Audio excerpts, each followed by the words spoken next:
Ladies and gentlemen, welcome back to another video. Today we're going to be mixing and mastering a whole track from scratch. This is my track called Flying. It is uploaded on my YouTube channel. The link will be in the description. Let's take a listen to what it sounds like.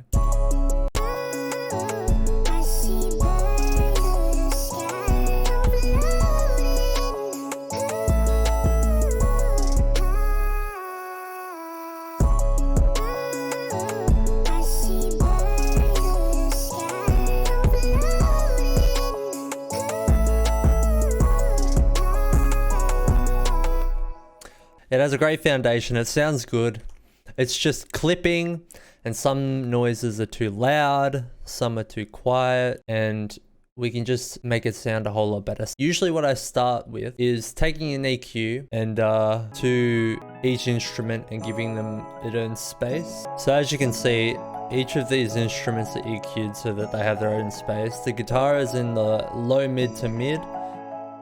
The bells are in the mid to high mids, and the same with the marimbas. And with this Electra X up, it's quite in your face, so I took quite a harsh EQ, gave it quite a narrow band and brought it down a little bit. A lot of this is just listening to what the instrument brings and focusing on that.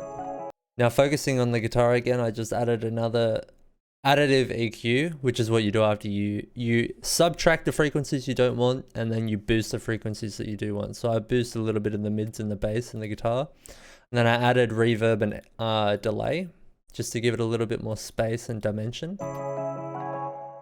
So the guitar without effects, the guitar with effects.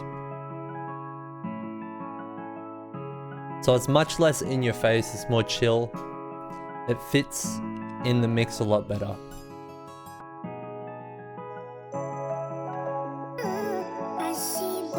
And add a little bit of fresh air to lighten up the marimbas a little bit too. So the next thing I usually do is level out the loop, like all the melodic instruments. So something you can hear straight away is this arcade is way too loud, so let's turn that down.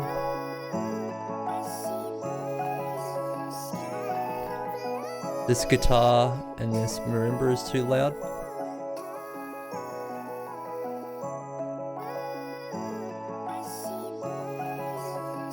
Sort of want the guitar as the main focus still, so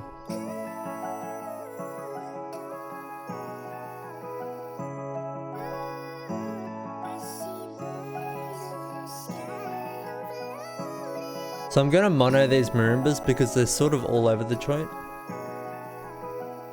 And I'm going to pan it to the right slightly because it sounds like it's in my left ear way more than it should be.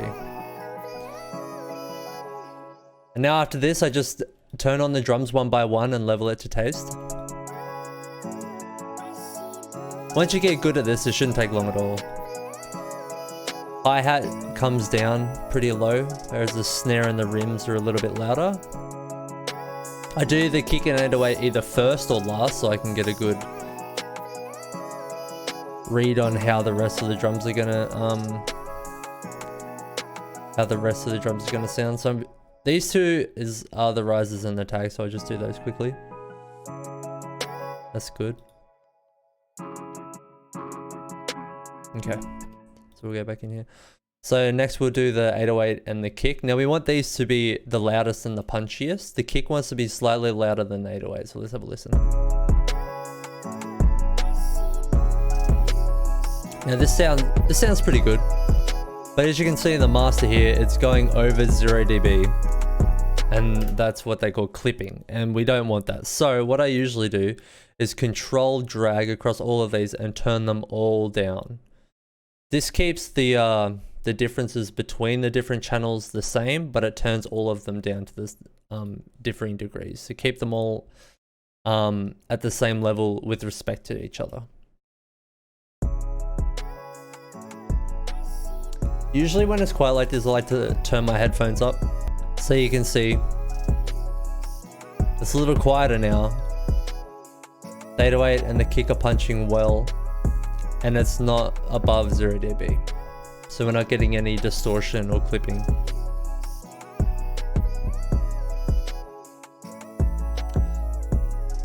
So that's pretty much the mixing done. This track is pretty much mixed.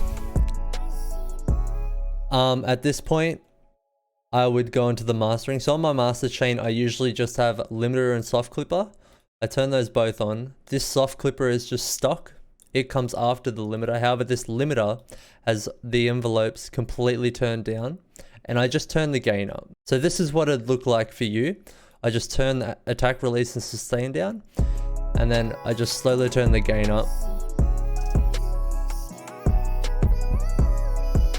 And that sounds about good to me. So you see a little bit of ducking, and a little bit of clipping sounds good, but not too much.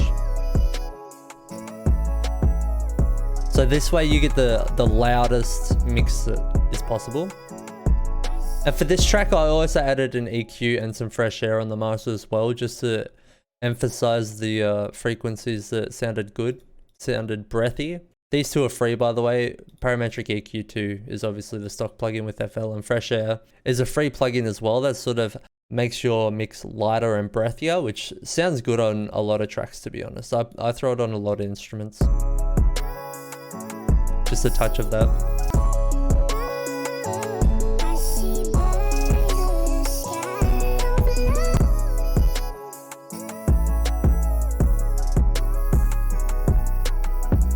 So yeah, that's pretty much it.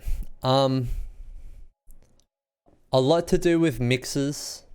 You don't have to do much mixing if you have good sound selection. So you see the sound selection wasn't ideal because I had to do quite a lot of EQing to get the exact sound I wanted, but it came out good in the end. So that's all that really matters. It just depends. Like, if you don't want to do much in the mixing stage, then you really have to pay attention in the sound selection. And if you rather get into your workflow and then deal with the inconsistencies between the sounds later in the mix, then that's up to you. That's personal preference, to be honest. But it really switches it up. Like, it depends how you're feeling, to be honest. Like, sometimes I barely have to do anything. Like, I just have to low pass some of the melodies so that they don't clash with the 808. But apart from that, it's basically just leveling and the limiter and the soft clipper on the master. So that's going to be it for today. I appreciate you all for watching. Click the like button if you enjoyed. Also subscribe if you really want to. You don't need to, but I would really appreciate it. As well as hitting the notification bell to be notified next time I post a video. That's going to be it from me today. Thank you for watching. Stay safe and peace out. Click the like button. Click the like button. Click the like button.